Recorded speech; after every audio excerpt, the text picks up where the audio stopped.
Magandang araw po sa inyo mga tol.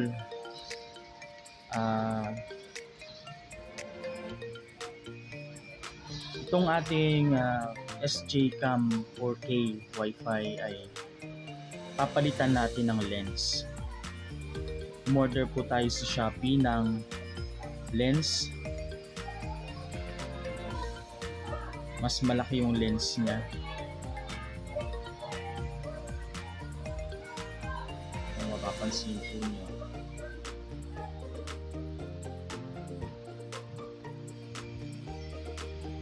Bumili po tayo ng lens sa Shopee sa halagang 225 pesos. Susubukan natin tong lens na to.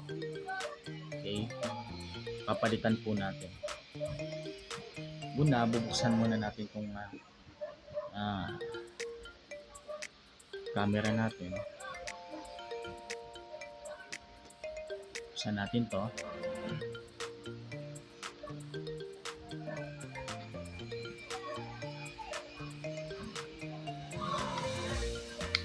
Ganyan lang po siya buksan. May mga clip lang po yan sa loob. Dapat dahan-dahan po natin buksan para hindi maputol.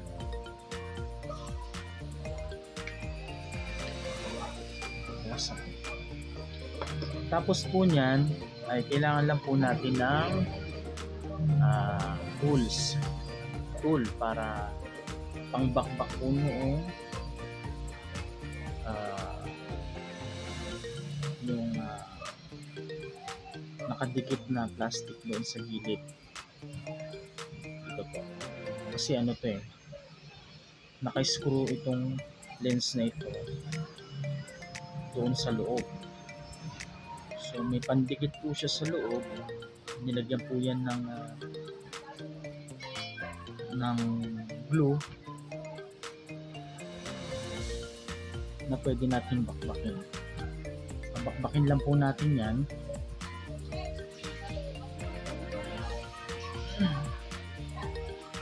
Pag nabakbak na po natin yung glue na yun na nakadikit, tulad yan, kung nakikita nyo, wala na po siya. Pwede na natin i-unscrew yung lens sa handaan lang po. Pa-counterclockwise po. Hugutin natin yan. Ikot lang natin yan.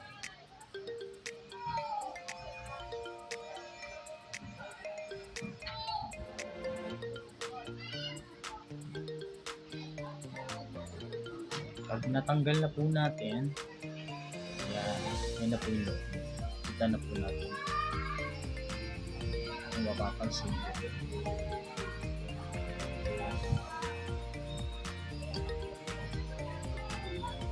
Na-unscrew na po natin. Tapos yung binakbak natin kanina, tanggal na po. Tinanggal na po natin. Ang gamit lang natin ito alam ko panlinis lang po ng kuko hiniram ko lang sa asawa. Medyo matalim po yung dulo. Ngayon, compare natin yung dalawa. Ito yung stock, ito yung luma. Ito yung luma. Tapos ito yung binili kong bago. Ito siya. Malaki po yung mas malaki yung opening ng lens nitong sa kanan kaysa dun sa luma natin. Ito papalitan natin ito. Ayan po yung pagkakaiba nila. Tapos pag tinignan naman natin sa ilalim, mas angat po yung nasa kanan. Yung kanyang lens mas angat po siya. So in-expect natin na mas wide ang field of view nito kasi yung sa itsura po ng lens niya Sige po, ilalagay na po natin ito dito sa ating camera. Tabi na muna natin ito. I-screw lang natin to pabalik. Tulad nung kung paano natin tinanggal yung stock niya. Screw lang natin siya. So, pakanan clockwise.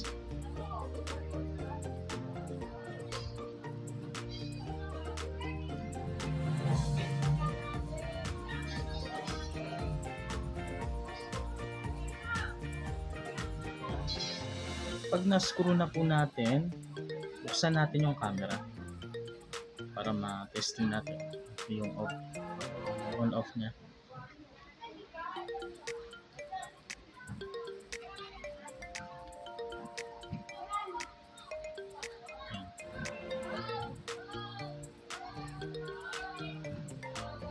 Yan. Kung makikita ninyo, sa akin kasi malabo malabo.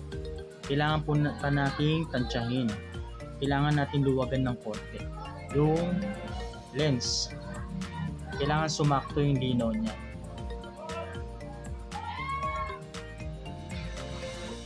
So, babalik lang natin, luluwagan lang natin konti.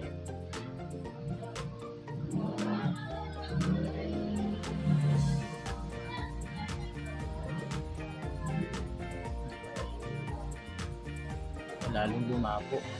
Babalik natin. Pabalik, papasok ulit.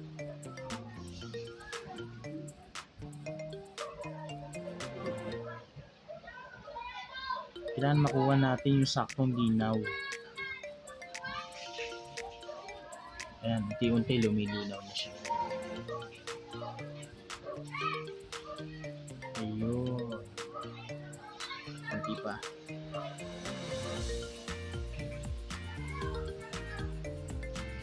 Ay, lumalabo na ulit. Luwagan natin ulit. Kailangan yung sakto, lumalinaw.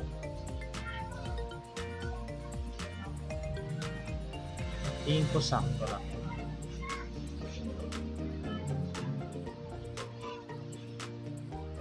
Yan, sakto na siya.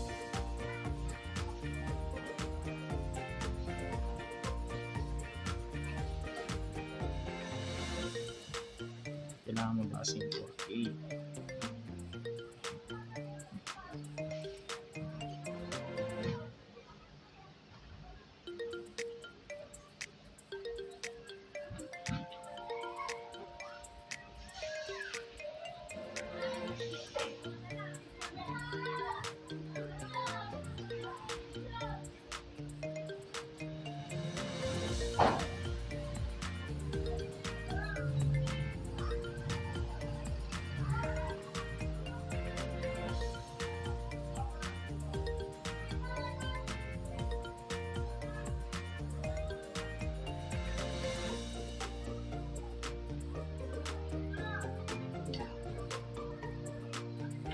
O, sa tingin ko sakto na ito. Ngayon ibabalik na natin siya. Yung cover.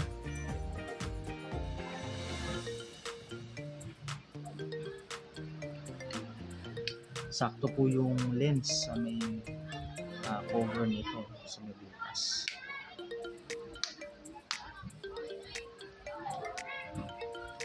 Ngayon ite-testing natin tong camera natin.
Alright,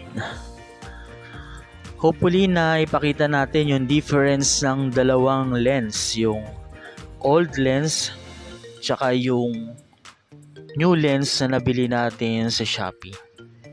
Na mas wide yung video capture nitong new lens natin compared sa old one. Mapapansin natin na talagang kita dito sa video na to, kita pa yung motor ko, tsaka yung kita pa yung sasakyan sa unahan natin. Mas wide siya na pati sa gilid, mas kita yung gilid niya, mas malaki nakikita. Ang napansin ko lang na downside nito ay dahil mas malaki nga yung lens, mas wide yung kuha niya, madali siya ma-expose o mas mataas yung exposure niya sa liwanag. Kung mapapansin niyo yung sasakyan sa unahan natin, nagre-reflect dyan yung liwanag ng araw galing sa likod. Hindi na maganda yung nasisilaw na yung camera no? Tsaka yung langit tingnan nyo, pansin nyo puting-puti. Recommended ko na gumamit ng ND filter. Kung makakita po tayo ng ND filter, gamitin po natin. Mas maganda kung gagamit po tayo ng filter para dun sa exposure na yan. Kasi dito sa SJcam, sa mga action camera na ganito, hindi na-control o hindi na-adjust yung exposure niyan. Yung ND filter kasi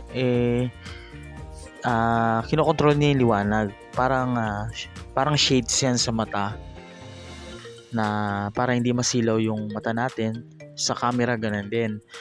Pag gumamit ka ng ND filter, nakokontrol yung liwanag para hindi masilaw yung ating camera. Mas maganda yung quality kapag gano'n. At yun, maraming salamat po sa inyong panonood sa ating vlog.